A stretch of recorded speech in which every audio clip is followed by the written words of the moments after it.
அதிகாலை நேரம். ஒரு திராட்சை தோட்ட முதலாளிக்கு வேலை செய்ய ஆட்கள் தேவைப்படுது.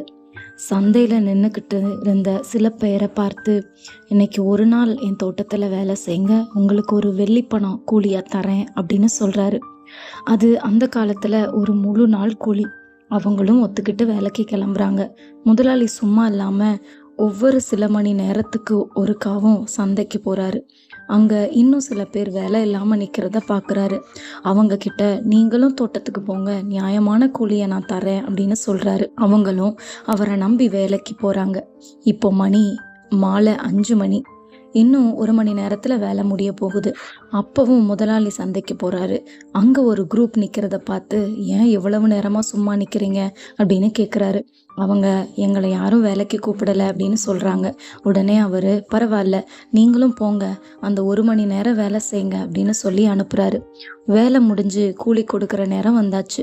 முதலாளி என்ன பண்றாருன்னா, கடைசியா வந்தவங்கள முதல்ல கூப்பிடுறாரு. அவங்களுக்கு ஒரு முழு வெள்ளி பணத்தை கொடுக்குறாரு. இதை பார்த்ததும் காலையில 6 மணிக்கே வந்தவங்களுக்கு ஒரே சந்தோஷம். மனசுக்குள்ள கணக்கு போடுறாங்க. 1 மணி நேரம் பார்த்தவனுக்கே 1 காசுனா 12 மணி நேரம் வேலை பார்த்த நமக்கு இன்னைக்கு அல்ல போகுது அப்படின்னு யோசிக்கிறாங்க.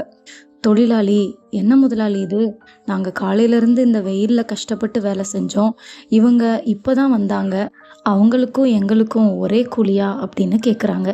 முதலாளி நிதானமாக, நண்பா, நான் உனக்கு எந்த துரோகமும் பண்ணலையே.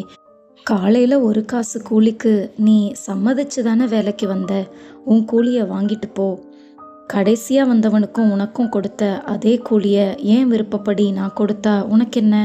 நான் தாராளமா இருக்கிறது உன் கண்ணை உறுத்துதா அப்படின்னு சொல்றாரு. இயேசு சொன்ன இந்த கதை நம்ம ஊர் நியாயத்தை தலைகீழா மாத்துது. உலகத்துல நீங்க எவ்வளவு உழைக்கிறீங்களோ அவ்வளவுதான் கிடைக்கும். ஆனா இயேசுவோட அன்பு அப்படி இல்லை. இந்த கதை நமக்கு கிரேஸை பத்தி சொல்லி கொடுக்குது.